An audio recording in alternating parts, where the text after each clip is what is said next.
Hi, everyone. I'm BJ. I'm the genealogy specialist at Maine State Library. And tonight I'm going to talk about finding newspapers.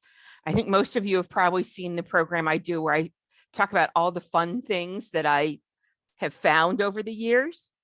But the big question is how do you find the newspapers to go searching through? So I'm going to go through that tonight and what I do and how I figure out where things are and go from and see if that answers some of the questions people have had recently. So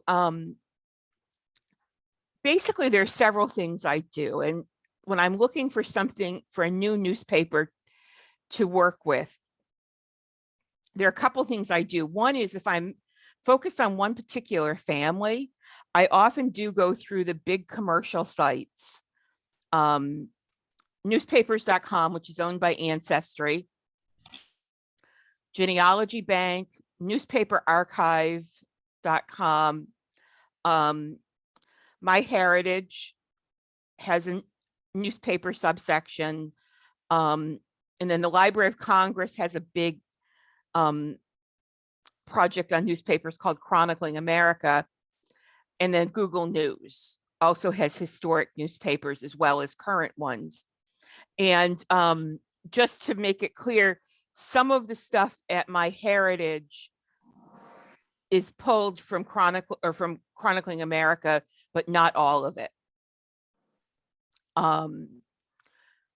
Because that's my first pass through is I look through and search on the names I'm looking for. And that gives me a couple things to look for. One is is it a name that's going to cause difficulties? And let me talk about some of that's just if it's really common.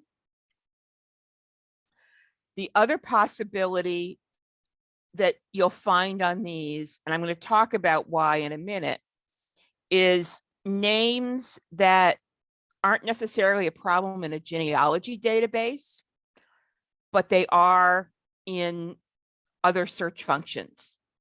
So these are names like my grandmother's maiden name, Poor. I have an uncle whose last name is Judge. A great grandmother whose last name was Little. I did some work for a friend whose great grandfather's first name was Dayton. Can you see what's happening with all of these? They're things that in a genealogy database where it is divided into fields so that when you search on a surname Poor, it's only looking at people where they've entered Poor in the surname field. You're not going to get things like Poor Harriet, her husband left her. Or you're not going to get like Little Richard Johnson, fell in the river. Whereas if you're looking at the full text searches that most of the newspaper databases do, those are going to be a problem. The other one is that there are names that aren't that kind of problem, but my other grandmother's, one grandmother's maiden name was Poor. The other's grandmother's maiden name was Arthur. And so when you have full text search, it's looking for Arthur anywhere in the text.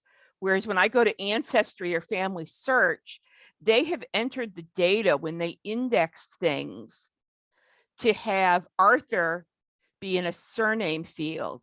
And so if you've got Edward Arthur Johnson with Edward Arthur in the first name field, it's not picking that up because it's only looking in the surname field. Does this make sense to everybody? And so one of the reasons I go through is to make sure that, to see if I'm getting, like, here's an example. Many of you have heard me talk about my couple greats grandmother, Harriet Waterman, who married Warren Augustus Poor, and which is one reason I use the Poor Harriet Poor example is because I've gone through this. But the other really interesting thing is that at the same time, in the same state, there is another Harriet Waterman who is getting divorced at the same time my Harriet Waterman, poor, is getting divorced. You know, you wouldn't think that, would you? But, you know, names are not unique.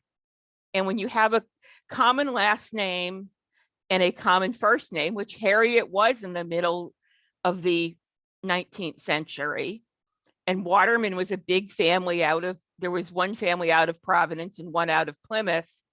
So you had a lot of Watermans in Eastern Massachusetts and Rhode Island, because both families had been there since the 1620s or 30s. And so, you know, by 250 years later, there are an awful lot of Watermans. It might happen. I will tell you, there are two women in New England who are both librarians who are named Dawn Thistle. They're both librarians in New England. So stuff like that happens. You know, my ex-husband and a second cousin of his, actually a second cousin twice removed, were about 65 years apart in age, but they were both authors on the same general topic. And when the wife of the older one died, we were newly married, and I suddenly started getting all of these condolence emails from a genealogy email list, because this is back when basically people had email and not much else, like in 1998.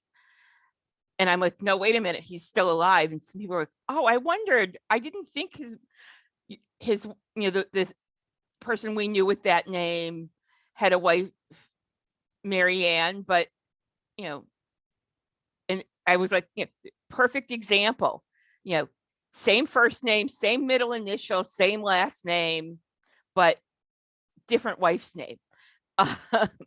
So that's one reason I do go in and do some searching just on the name to see if I'm getting, you know, several cousins or somebody not related.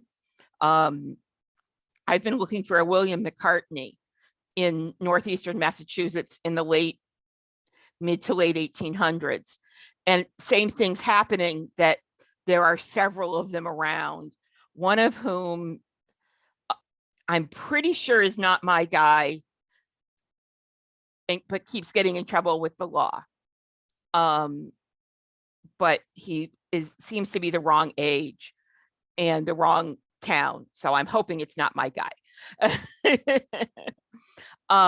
So that's something to keep in mind, is that many of these sites for newspapers are full text searches. They have not gone, no one has gone through and indexed these. They're just searching the entire optical character recognition, rather than having been indexed the way the records we're used to dealing with at Ancestry and Family Search and so on have been indexed with names entered into fields. So that's one reason this, I think, has confused some people when they've gone to search and they're not getting what they want. At some of these sites, you can try putting a name in quotes, but that then has the problem that if I'm looking for, you know, my uncle Ralph E. Judge, in quotes, depending on how it's set up, may not pick that up if I put in Ralph Judge and he's in the newspaper as Ralph E. Judge. Does that make sense to everybody, why the exact phrase search might not work? So let's go through some of these, and I'll show you sort of the range of what I do. I often start out, and for those of you who are here in Maine, this is easy. Let's go to this, and I will share my screen.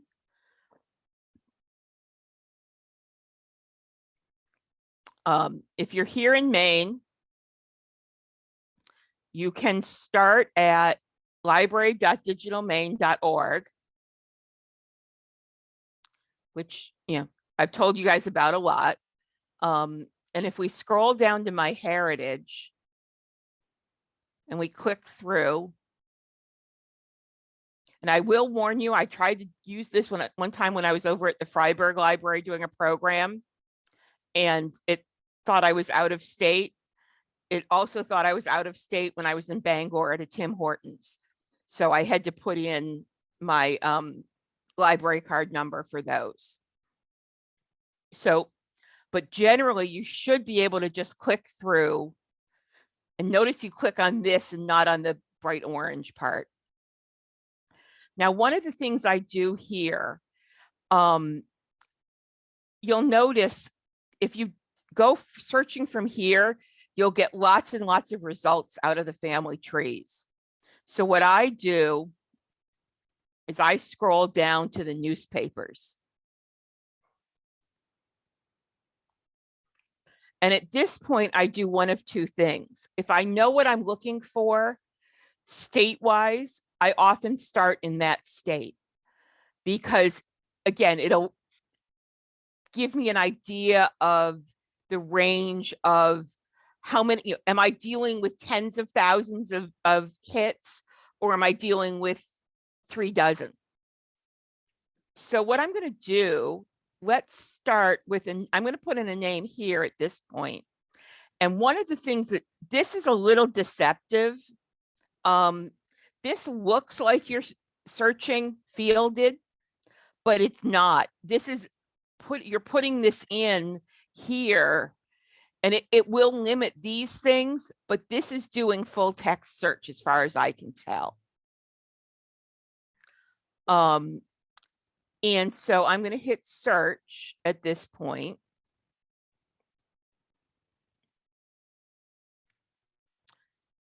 And here you can see, here's what we're getting. Here's someone named Lincoln Gladys Stetson. Here's someone who's a Lincoln Stetson. And you can see these, so far it's mostly, well, here's one out in Missouri. Here's one up here in Maine.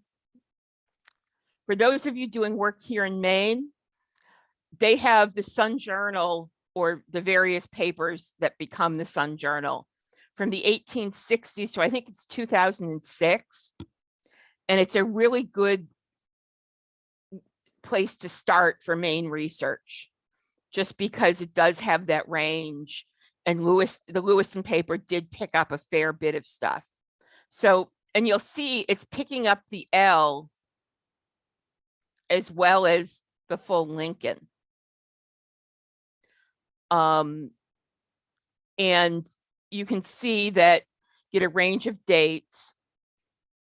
Now I can go in and edit the search, and I'm going to add more fields, and I'm going to put in a keyword and put in Japan.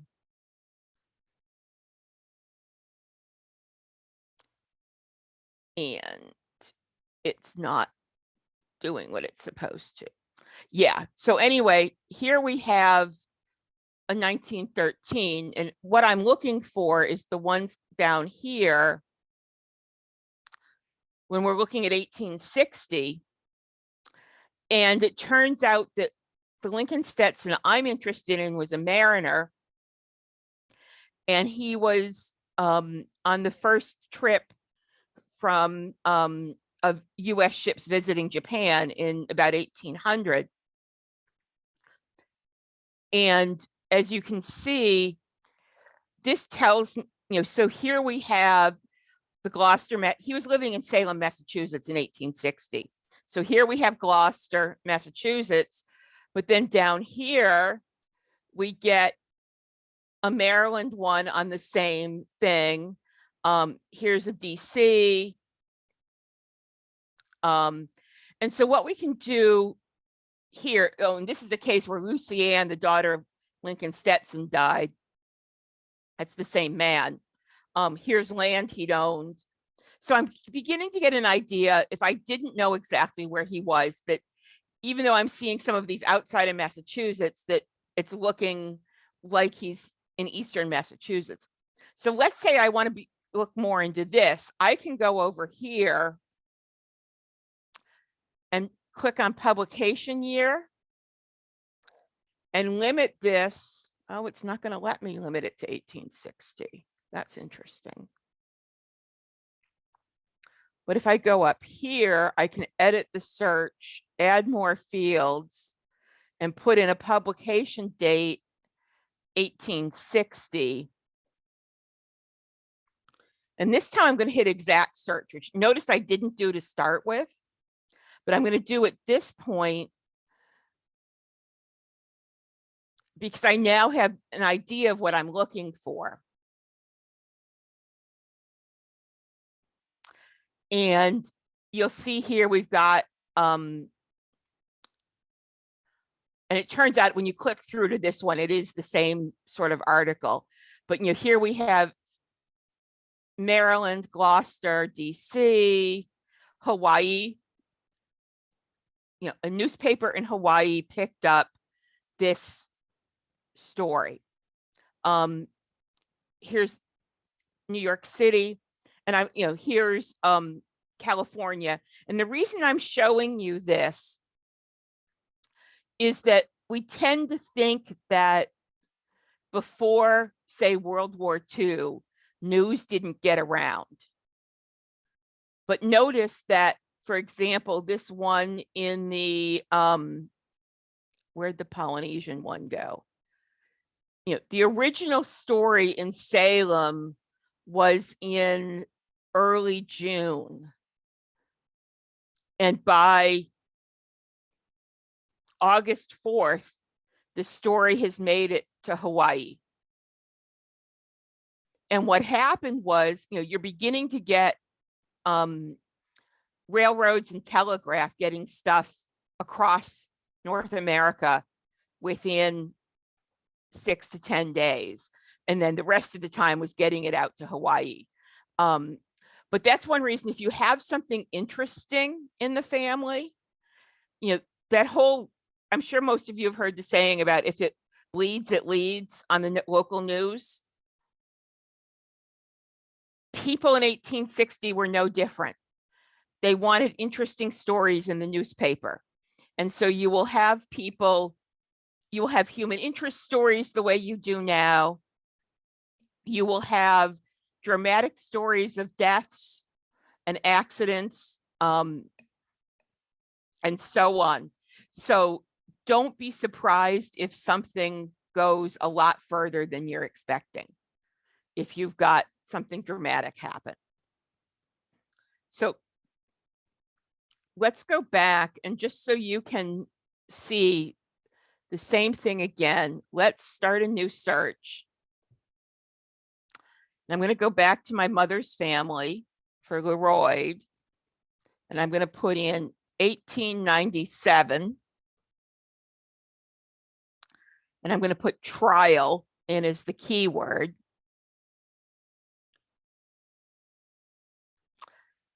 And what's interesting is what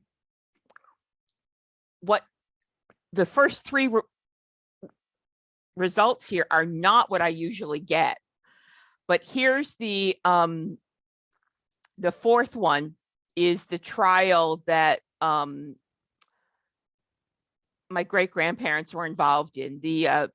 For those of you who haven't been here before, my great-grandfather was a farmer, had a hired hand who thought that my great-grandfather wasn't treating my great-grandmother well and put Rough on Rats in my great-grandfather's tea. And so you get a whole huge trial that, again, here we're in Vermont. And what's interesting is how quickly, in some cases, now see this is one sentence, but it got picked up because they were looking to fill the bits. I was fascinated. There are cases where the news of the day's trial is in an evening paper in Pennsylvania or in Maryland in the next morning's paper. Because again, by 1897, you've got the beginnings of what we would now know as UPI and AP. You've got telephone, telegraph. So don't rule out if something dramatic happened in your family that you may get a story. Now, let's say I wanted to really focus on this. I could then go in and instead of getting this one from Australia that's about a different Leroy, I could go in and click on Massachusetts and narrow it down. And if I only wanted, say, what the Danvers Mirror has to say, I can click here and choose the Danvers Mirror, which was the hometown, was the paper in their town. And so that's very helpful. Once you figure out sort of the range of what you're looking for, you can narrow things down. But again, this is how I start. Now, I go through these big ones. What if you don't find anything at the big ones? Now, more and more newspapers are online at newspapers.com, Genealogy Bank, MyHeritage. But sometimes you need to look other places. So let's take one of the first things I do is I look at the closest library to where the family lived. So let's say you are looking at a family from Searsport, Maine. Well, I go to the Searsport Library, which is a very nice library, but pretty minimal. I mean, they've got a genealogy page, but basically they're linking you to MyHeritage, to Library Edition. Here's the Maine State Library page that I am pushing to get changed because it needs updating. And you'll see, here's this, and so on. So not much help. So the next thing I do is I look at a map and I figure out what the county seat is, because it's not unusual for the county seat, even here in Maine where our libraries are by town, for the county seat to have a slightly bigger library, just because it's often one of the bigger towns in a county, especially as you go further out west, you get county library systems. So the biggest library in the system is in the county seat, and then they just have little branches around. So the county seat for Waldo County is Belfast. So if we go to the Belfast Library site and look under services, we'll see they've also got a genealogy page. And I click there, and you'll notice one of the things under special collections, and notice they've also got some local church and vital records, which is why it's worth checking there. Let's go under newspapers. And here we have the Republican Journal from 1829 to 1922 is online. Now, what happens, because different people funded this at different points, part of it is at one website and the other part is at Chronicling America. But this advantage preservation has gone around to a lot of small towns around the country and digitized newspapers. For example, here in Maine, they've digitized not only Belfast, but Bridgeton's newspaper. So if we click through to here, you'll see we can browse by year. And so if we want something in the where are the dates here? 1860s, we can click through and then we can search. And let's say I know that there was a Littlefield family there. So let's hit search. And there we go. But again, if we put in poor, you'll see we get the overseers of the poor for the poor within the city, a poor man accused of a crime, because this is not a genealogy database. This is searching the entire optical character recognition file the way that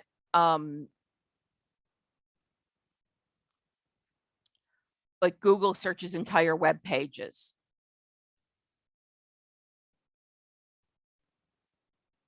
Does that make sense to everybody? So that's my first step, is the county seat. If that doesn't work, my next places to go are the state library, the biggest library in the state. So for example, in Massachusetts, I'd look at Boston, at the Boston Public Library.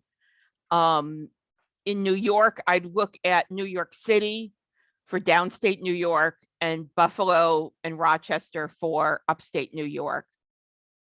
In Ohio, you're going to want to check Columbus, Cincinnati, and Cleveland,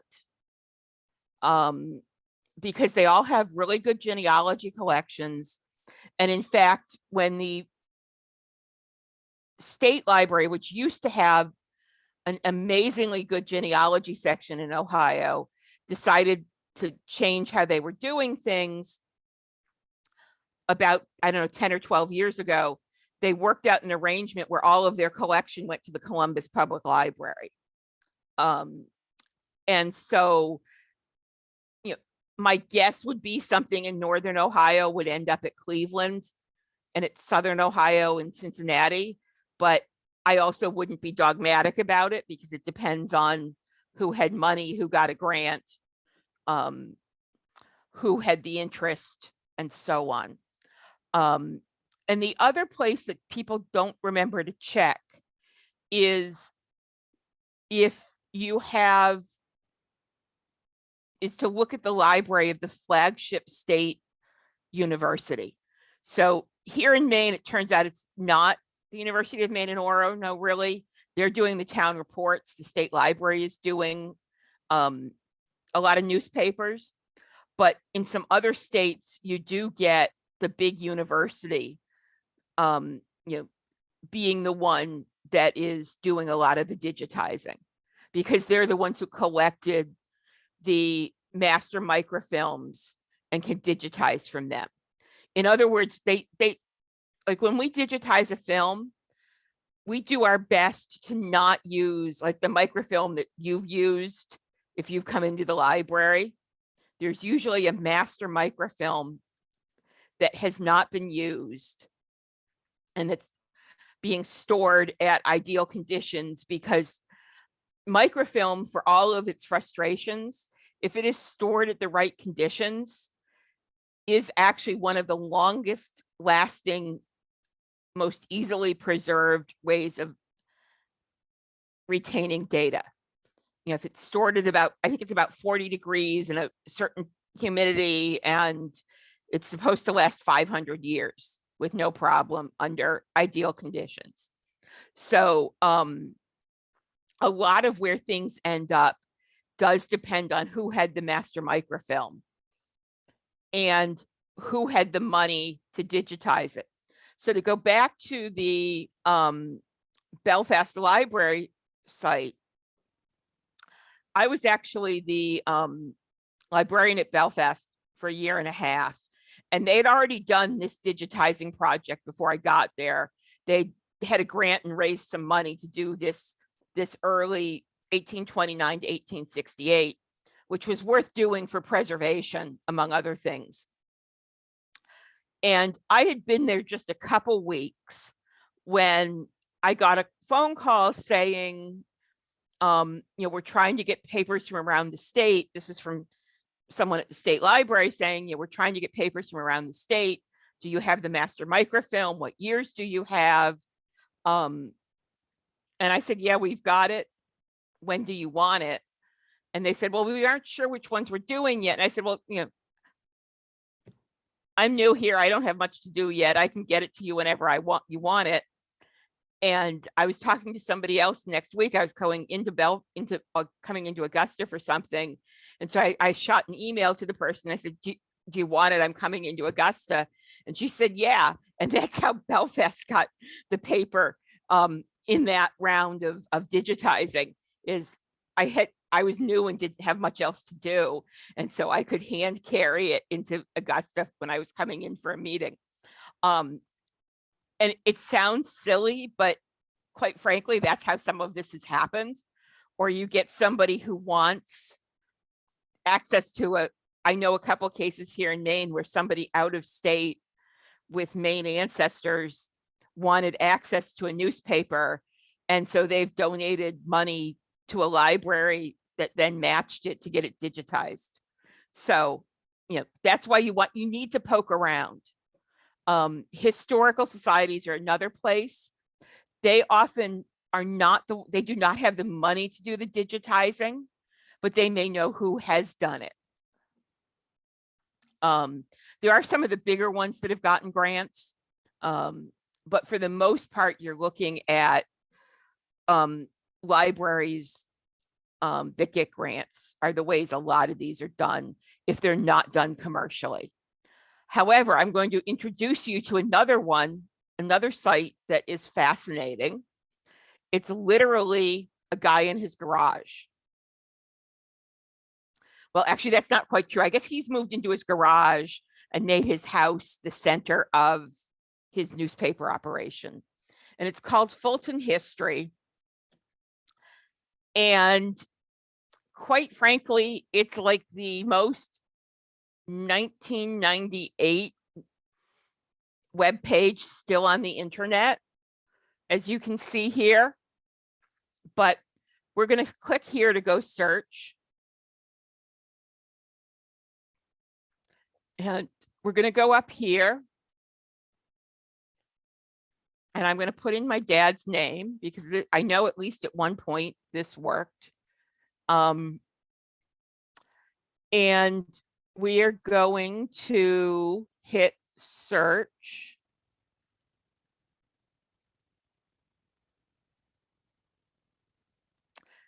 And we get lots of, and this I will tell you has been, it's mostly New York State. I mean, you'll see here, there's some Detroit, there's some Ontario, but the majority of the are going to be New York. The things that are really nice here, they've got the Buffalo Courier Express and the Brooklyn Daily Eagle, which were two of the big papers in New York State at either end of the state. And so you're going to get things in those that you don't in many others. And there are things here where you can do things. Let's open the health and support. And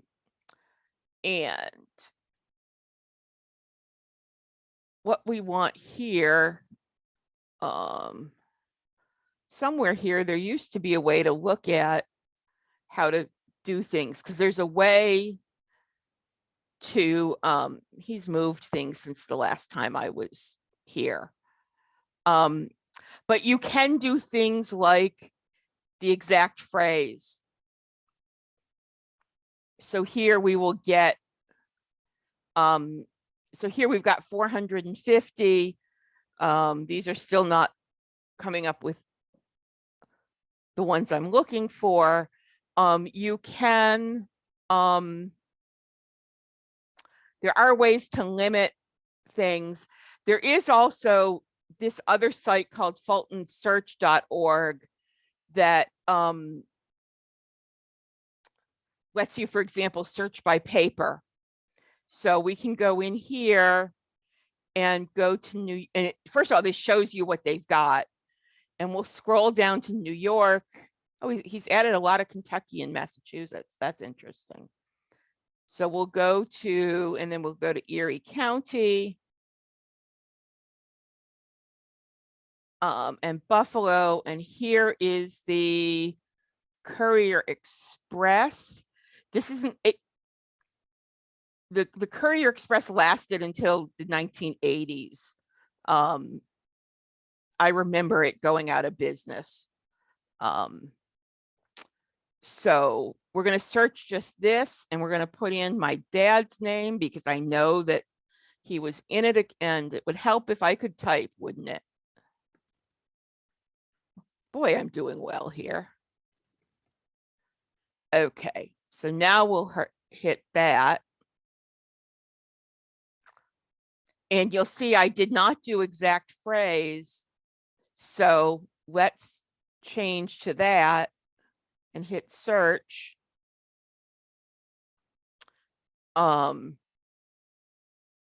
So anyhow, you can see here, let's see. None of these are the one I was looking for, but we can take a look at one of these. Huh, that's interesting. I see what happened.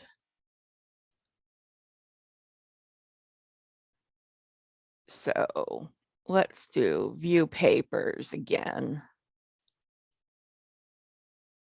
and go way down. He's added a lot recently, it looks like, which is good because this is free. I would encourage you, if you do use it and find that it's been helpful, that you can send him a donate. Oh, it looks like you can't do the exact search on a paper. So anyhow, he this is, as I said, it's one man in his garage, and it's a fascinating look at what one person can do. So anyhow, he's got, as you can see, it's a huge collection of newspapers that I use. I haven't used much in the last year because I've been doing different things, but I've used it a lot. It's got some other upstate New York papers that are also really handy, Schenectady and Utica and places like that. Some Pennsylvania papers. So, oh, I know what I wanted to mention when I was here at my heritage. The Massachusetts newspapers, they worked with the Boston Public Library, which, going back to what I said about the largest library in the state, they had a huge collection of microfilm. And now most of it is accessible through Find My Past or through My Heritage. Because one of the things they've done, Ancestry owns newspapers.com. So they have spun this off as a separate website with a separate membership fee. And whereas My Heritage, because they are trying to catch up to Ancestry, have left all of this in the same subscription package. So you don't have to pay extra for the newspapers. So, okay, so let me stop sharing my screen at this point and turn on my camera. So let me think of, just double check. So some other things you want to think about. There were religious, ethnic, and occupational newspapers. So don't rule out, if your family was Catholic or French Canadian, finding newspapers in French or for a diocese. Shipping news, often there's one or two papers in a big city that covers the shipping news better than the others. With women, search by the name you know them by and Mrs. and their husband's name. It's quite common to find women listed. I found articles from after my grandfather had died about my dad and his siblings, winning scholarships and such. And they refer to my grandmother as Mrs. Edward Jameson. And it's only in the 60s that you start getting women with their own first name. I actually have an interesting case I worked on. We have a series of obituaries over 20 years and tracing the names of the married daughters. From the 40s and the 50s, the married daughters are listed as Mrs. in their husband's name. And then starting in the 60s, you start getting them as Mrs., their first name, and their husband's last name. So that's something to try if you're not finding. I found obituaries, for example, that say Mrs. Lincoln Stetson died, and they never mention her first name. In fact, I have one where they say Mrs. Harvey L. Boston died. She was the daughter of William McCartney, and never mention her first name. So, at least at least it gives her father's name. So, we have a maiden name and we have the husband's name. So in most cases, that should be enough to find her name, although it isn't always. And as I said, you do want to look for in areas, not just in the little town, especially if you're looking in a little town, you want to look at places around it. Many of these places, you saw how I could put in a keyword.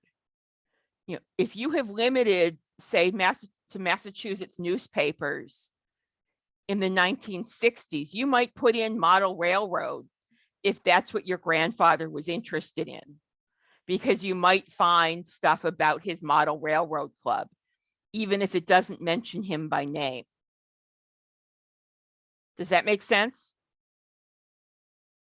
I often, if I'm working with somebody who served in the military, I search their military unit at the time that they were in the military, because sometimes you will get really weird ways of referring to people. You'll have like just Lieutenant Smith, Lieutenant Johnson.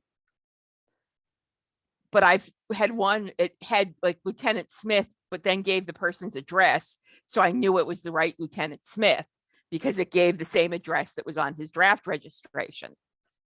But it didn't have his first name. So just looking for Smith or Johnson wasn't going to get me very far. But doing the military unit name in the keyword with the last name and then narrowing it by date got me that. In fact, it had that he'd been promoted to lieutenant.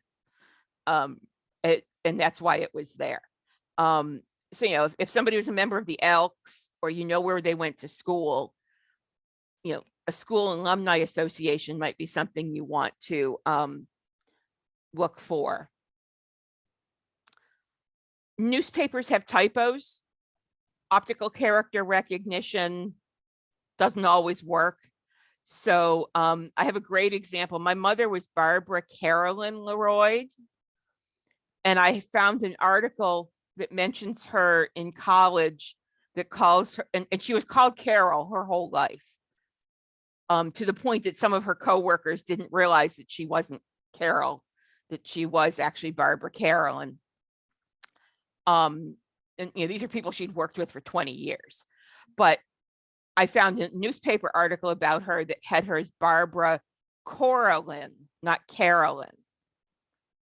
You'll want to watch out for if you have a name like Amy, you might want to look for Arnie as well, because if the optical character recognition is not doing well, an RN printed can look an awful lot like an M, or vice versa. If you're looking for Arnie Johnson, you may want to look for Amy Johnson. So you think about how letters look alike if they're kind of smudged as you're going through. So deliberate misspellings can be good. Then one final thing I'm going to show you. Let's go back to Chronicling America.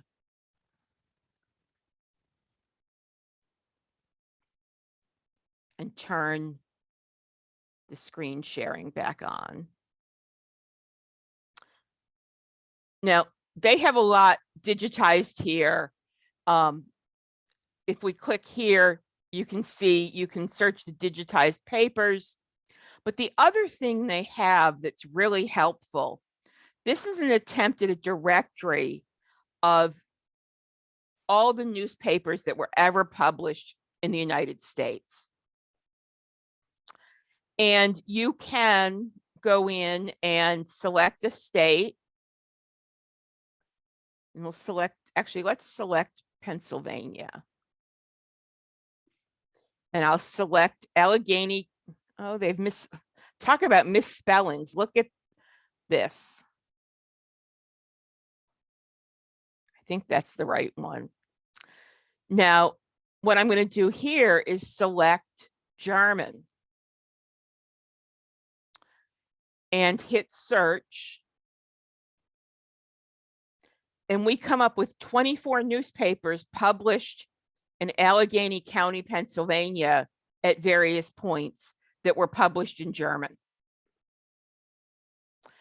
And what's interesting, you know, some of these have overlaps and such.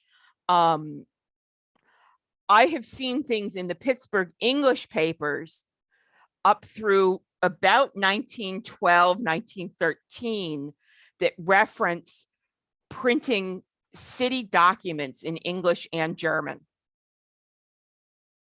And it's really only World War I, about 1916, that stops that.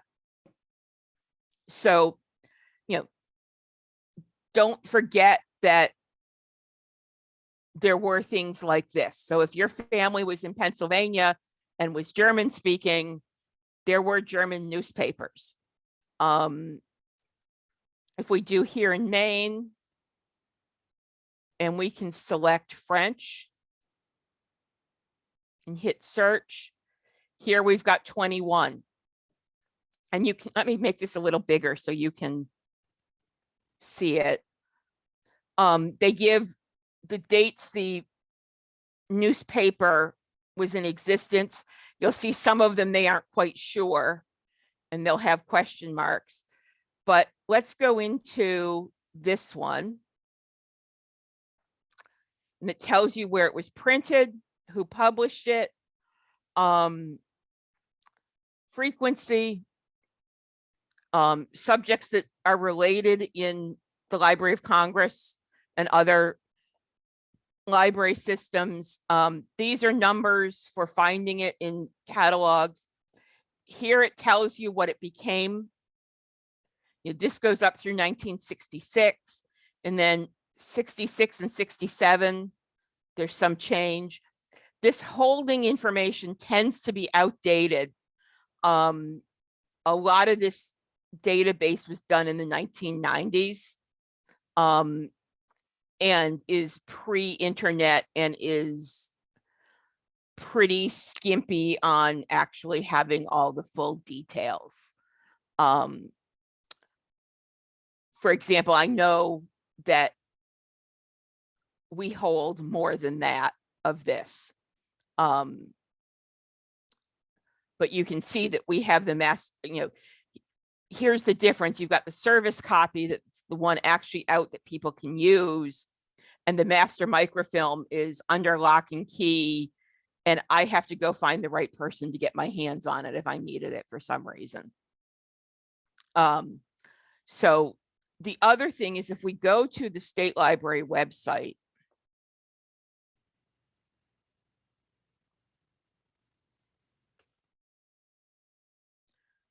and type in newspapers here and hit search. And I'm going to go, you would think that with just newspaper, but I can never remember this, you know, scatterbrained me. This is our newspaper project. And we have information here. This, let me show you, this one is a list of the newspapers that we know of that have been digitized. I keep sending them the update on the Republican Journal from 1869 to 1922, and it's still not here. which is funny because the state library organized and paid for having it digitized, and it's still not on this list. So this is a list that's not necessarily up to date, but it gives you some ideas. So for example, Camden is a relatively, and Rockland did some, there's some money on the coast, and so they did some of that. You can see the Lincoln County News has been done for a nice long time. Others of these are just a few years, like the Gardner Journal is only digitized from 1918 to 1930. I don't know if it lasted longer than that or not. But here's one that goes back in Gardner to the 1820s and 30s, which if you're looking for information pre-vital records, pre-every name census in Gardner, that could be a wonderful wealth of information. So that's something to be aware of. And the other thing is this survey of Maine newspaper holdings was coordinated with that one from Chronicling America that I showed you. And it's 300 pages. We have the hard copy at the library. It's a bit of a pain to look at here. Quite frankly, if you have a question about one of these newspapers, you're best off either coming into the library or emailing me. But it tells you the name of the paper, when it was published, and then you have like the Maine Historical Society has it on microfilm, and we at the State Library, OR means we have the original. So things that have a microfilm are more likely to be digitized at this point, just because it's actually a lot easier to digitize from microfilm in some cases for the big organizations. Some of what we're doing at the State Library is actually some of the smaller runs of things, because it's a 19th century newspaper that lasted for 2 years, and we're the only ones who have the full 2-year set.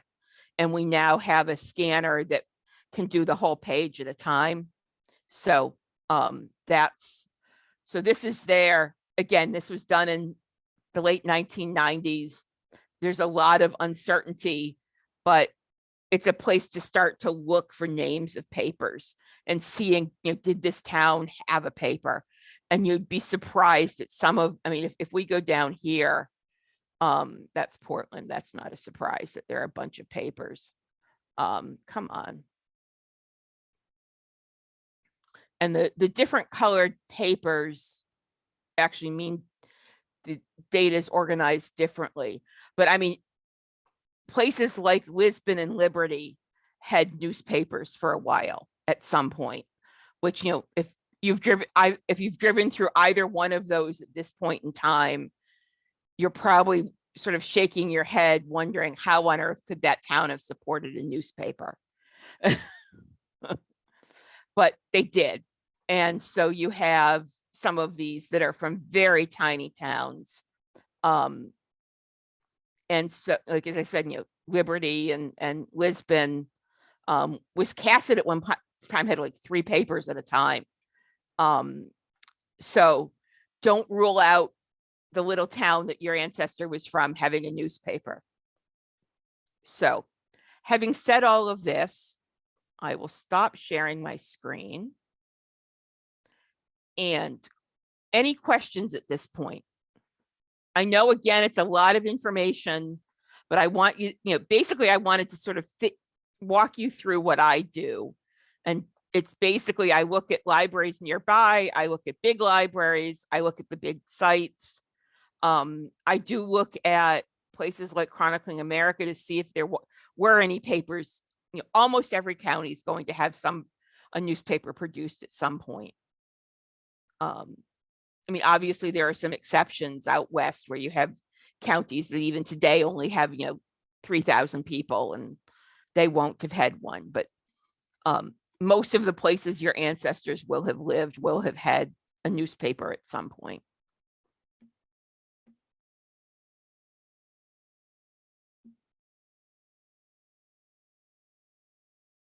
questions?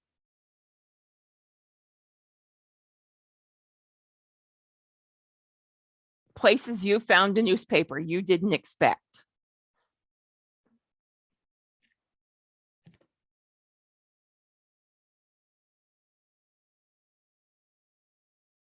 But yeah, these are worth getting your hands on, especially for here in Maine. I will tell you that it is not unusual that before 1892, the only record I can find of somebody's marriage or death is in the newspaper from the mid 1830s on. I have couple ancestors. The only record of their marriage I can find in Pennsylvania in 1811 is one line in the newspaper. The area they were in just didn't keep records. So that's one reason I'm really pushing for us to get a lot of these, especially the pre-1850 newspapers, digitized and indexed and online, is that when you're dealing with before the every name census, it's very much a case of sometimes it's the only record.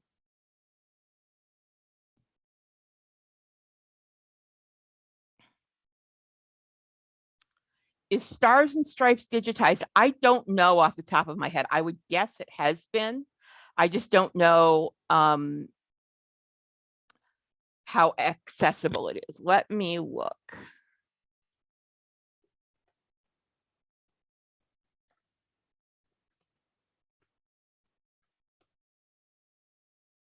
Digital archive. Let's see what we've got here. Looks like it's yes, on Stars and Stripes from the early days of World War II through 1999. It's a subscription starting with a day pass for $5.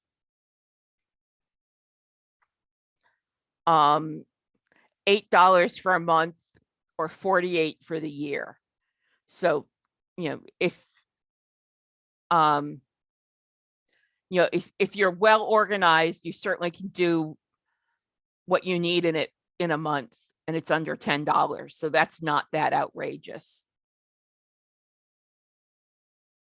And it looks like, keeping reading, it's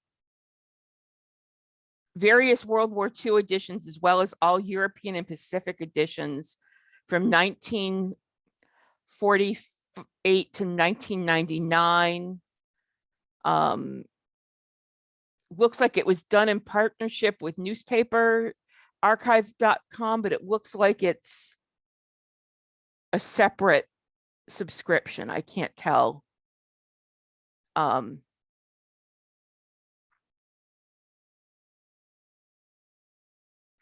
So if you've got stuff that you will want,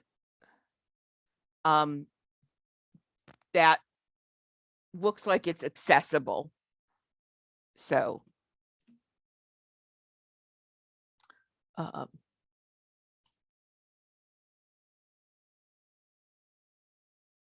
okay.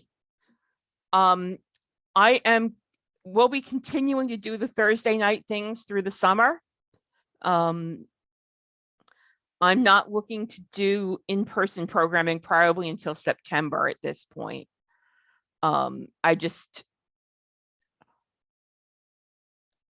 It's not feasible from several other standpoints. So once we get that stuff straightened out,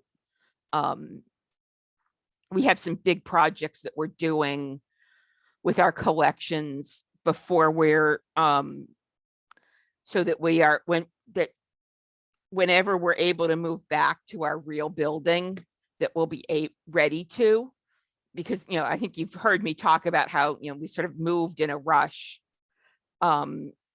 because it was catastrophe emergency reaction. And so we've got some big projects we want to work on. So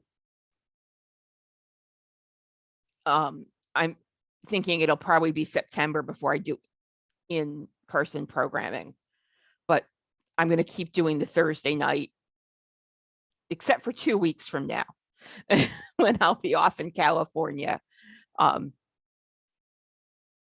trying to not be completely like fangirling over some of my favorite genealogists and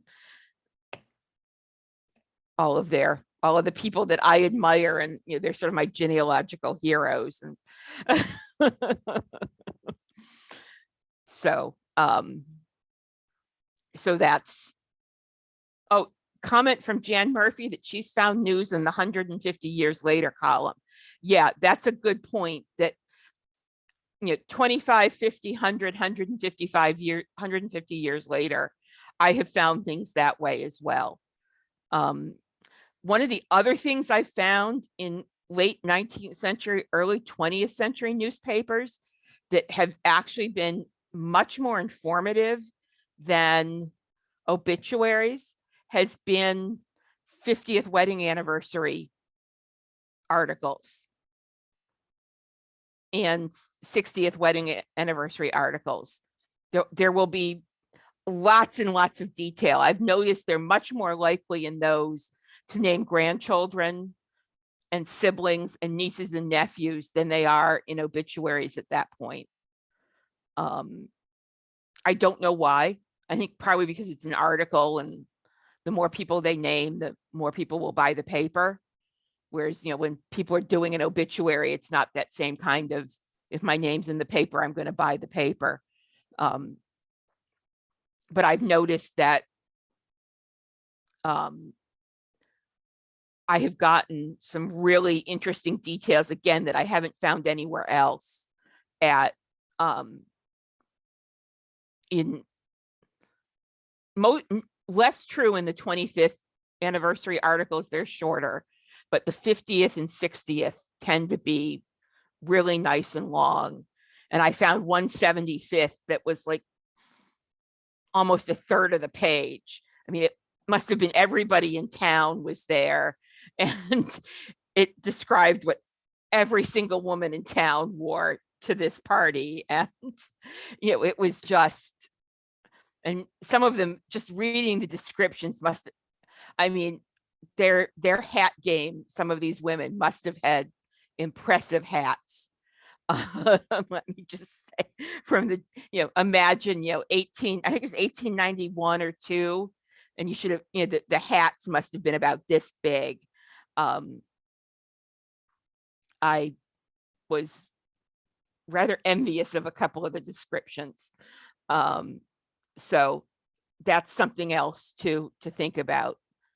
But yeah, we think of newspapers, big, huge operations, and many of these were small.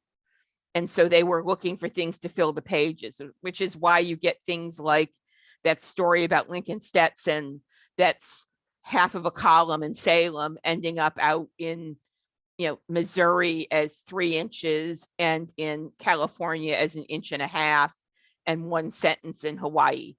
But that's what's happening, is they're trying, they would get newspapers from other parts of the country, and they'd copy and put things in to fill the columns the right length.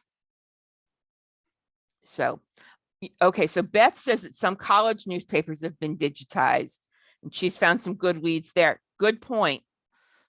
Hadn't really mentioned that, but you're right. That goes in with, in addition to general newspapers, there are specialized newspapers. So you guys are right. Stars and Stripes,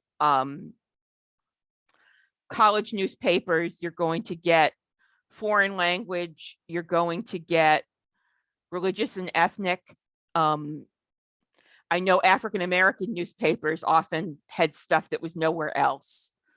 The Brooklyn Eagle that I showed you at Fulton History covers a lot of the immigrant communities in New York that, were completely ignored by newspapers like the New York Times. So that's something to keep in mind. So thank you guys for showing up. I'm going to turn off the recording now.